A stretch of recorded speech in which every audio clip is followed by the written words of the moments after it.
बिस्मिल्लाहिर्रहमानिर्रहीम। Dear students, आप सबको जामिया नुसरत के एजुकेशनल चैनल लर्न ऑनलाइन पर खुश आमदीद।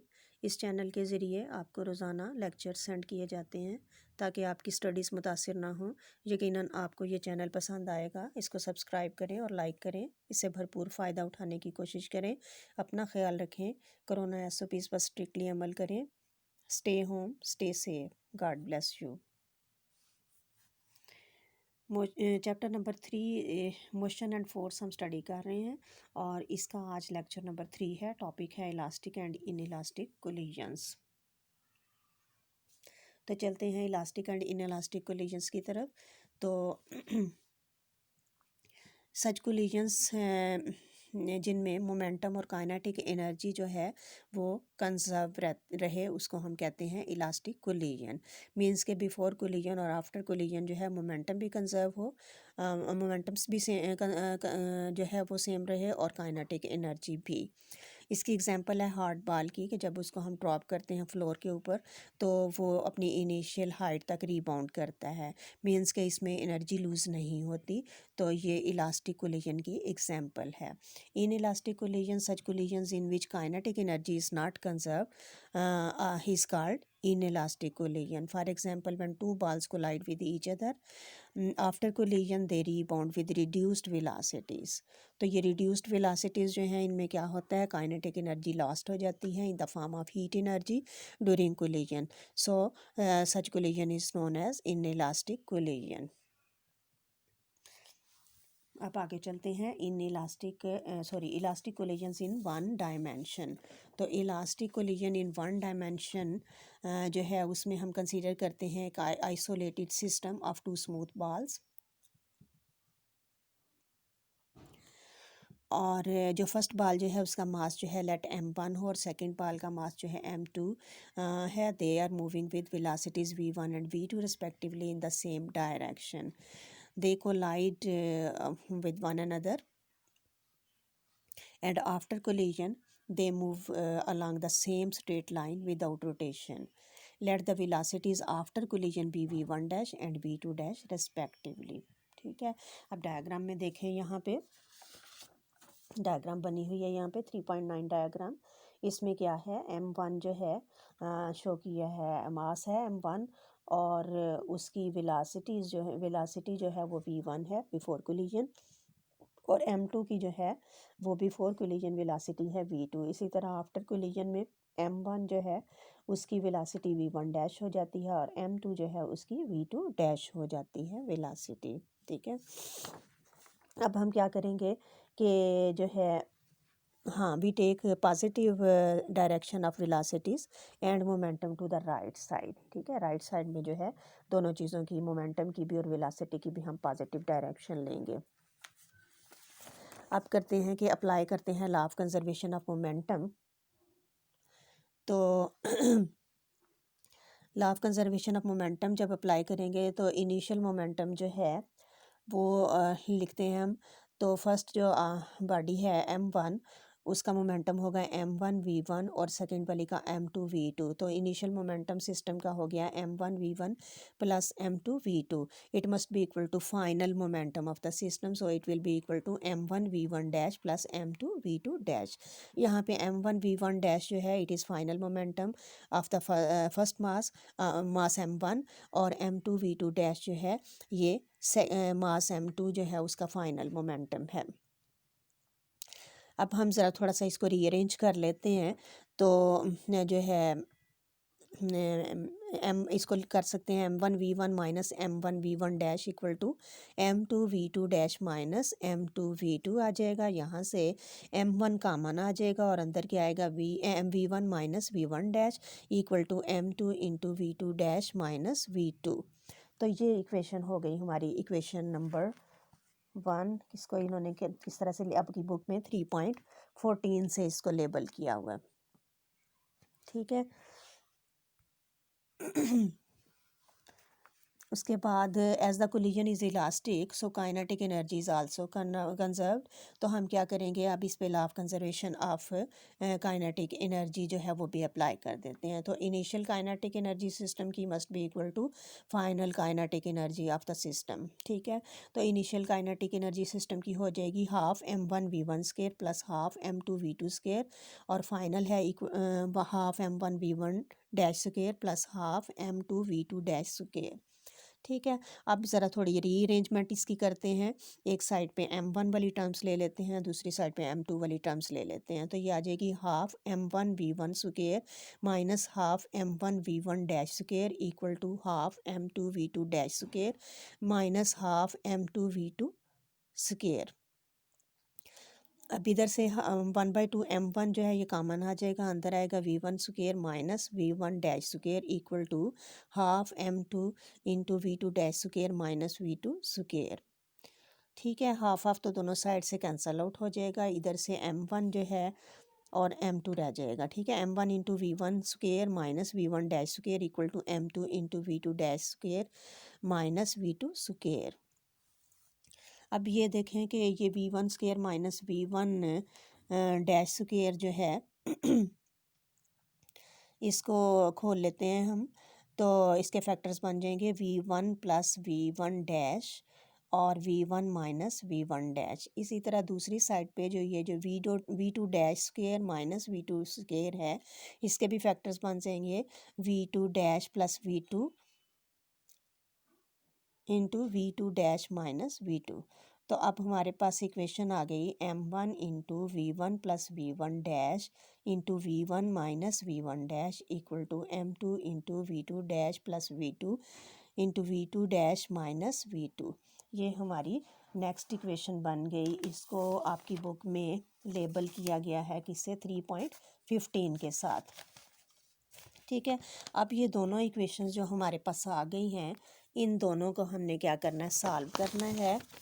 और जब हम सॉल्व करेंगे, किस तरह से सॉल्व करना है कि ये जो आपकी 3.16 जो है, सॉरी 3.15 जो है, उसको आपने डिवाइड करना है बाय 3.14। ठीक है, तो जब आप डिवाइड करेंगे ऊपर लिखें 3.15 और नीचे जो है 3.14 लिखें। इधर से कैंसिल आउट हो जाएगा, m1 के साथ कैंसिल आउट हो जाएगा, v1 माइनस v1 डैश जो है ये फैक्टर भी कैंसिल हो जाएगा। दूसरी साइड पे m2 से कैंसिल हो जाएगा, और इसी तरह v2 डैश माइनस v2 जो है ये भी कैंसिल आउट हो जाएगा पूरा फैक्टर। तो हमारे पास रिमेनिंग होगा v1 plus v1 dash equal to v2 plus v2 dash. ये इक्वेशन हमारी हो गई 3.16 इक्वेशन। ठीक है, और इसको जो है हम मज़ीद किस तरह से लिख सकते हैं कि एक साइड पे जो है वो इनिशियल वेलोसिटीज़ कर लें और दूसरी साइड पे फाइनल वेलोसिटीज़। तो ये हमारी इक्वेशन जो है रिड्यूस हो जाएगी v1 minus v2 equal to v2 dash minus v2। और इसको हम मज़ीद क्या कर सकते हैं कि v1 minus v2 equal to इसमें से जो राइट हैंड साइड पे है यहाँ से माइनस अगर कॉमन निकाल लें तो अंदर आ जाएगा v2 माइनस v2 डैश। अब ये v1 माइनस v2 जो है it is velocity of approach, या हम कह सकते हैं कि ये वेलोसिटी ऑफ फर्स्ट बॉल है relative to the second ball before collision. इसी तरह से v2 माइनस v2 डैश जो है it is velocity of separation और velocity of first ball relative to the second ball after collision. It means relative velocities before and after collision has the same magnitude but are reversed after collision. In other words, velocity of approach is equal to velocity of separation in magnitude. ठीक हो गया। तो यानी क्या हमने conclusion निकाली है कि जो वेलोसिटी ऑफ अप्रोच होती है, यानी जब दोनों जो हैं वो अप्रोच कर रहे होते हैं मासेस एक दूसरे को वो वाली वेलोसिटी जो है वो इक्वल होती है वेलोसिटी ऑफ सेपरेशन की, यानी आफ्टर कोलिजन जब वो सेपरेट होती हैं। ठीक है, तो लेकिन जो है इसमें मैग्नीट्यूड सेम होती है, मैग्नीट्यूड सेम होती है इनकी ना। Other velocity of approach is equal to the velocity of separation in magnitude.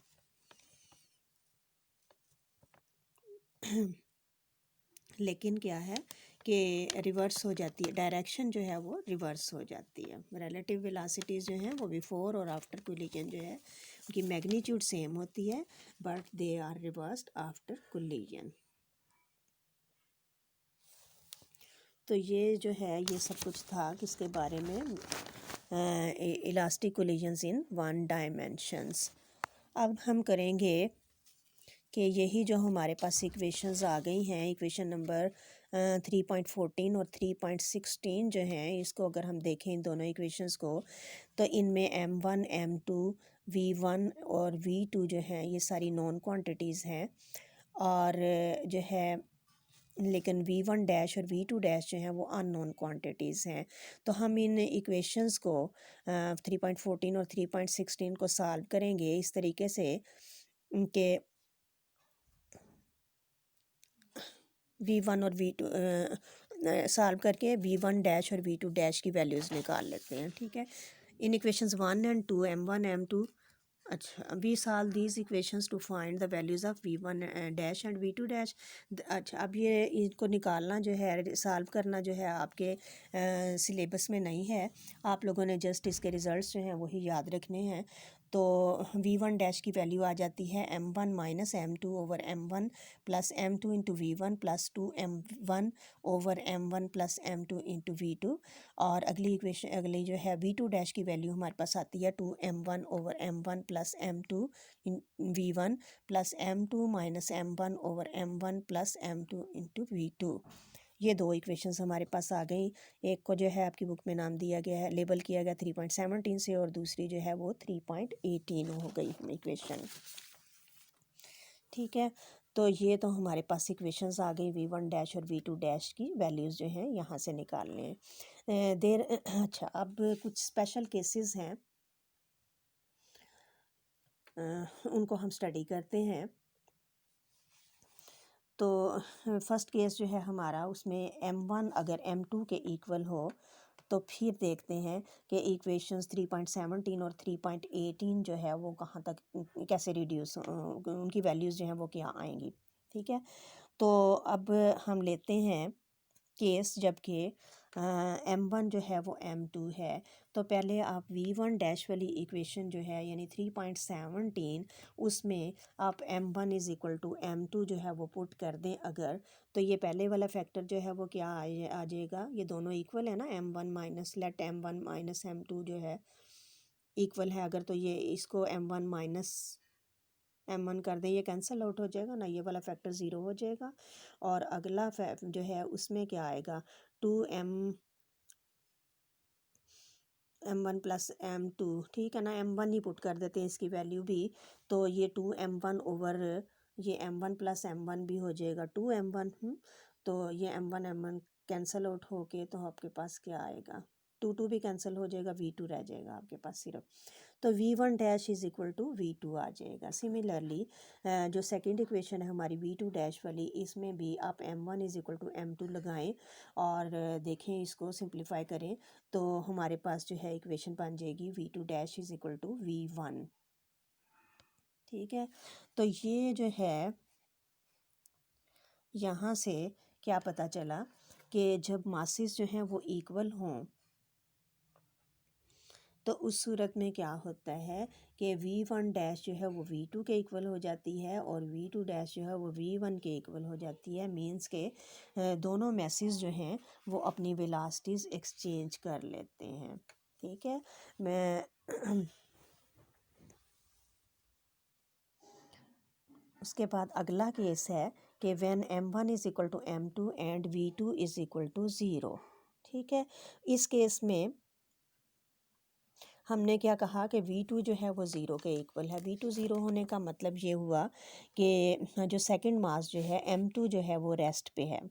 ठीक है, तो फिर हम इसी तरह से इक्वेशन जो है 3.17 और 3.18 में m1 equal to m2 put करेंगे और जहाँ v2 आ रहा है वहाँ उसकी वैल्यू जो है वो ज़ीरो पुट कर देंगे।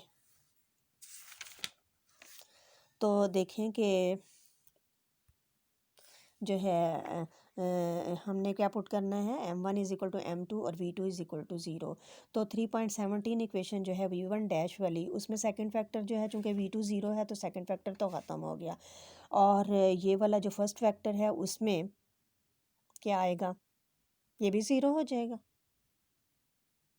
ये भी ज़ीरो हो जाएगा। ठीक है, तो इस तरह से v1 डैश जो है वो हमारी आ जाती है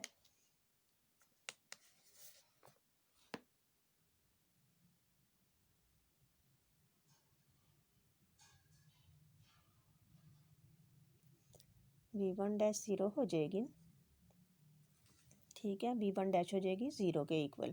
यहाँ इन्होंने लिखा है v1 dash is equal to m1 minus m2 over m1 plus m2 into v1। और इसी तरह v2 डैश जो है उसकी वैल्यू जो है उसमें भी सेकंड फैक्टर तो आपका ज़ीरो हो जाएगा v2 की वजह से, तो v2 dash is equal to 2m1 over m1 plus m2 into v1 है।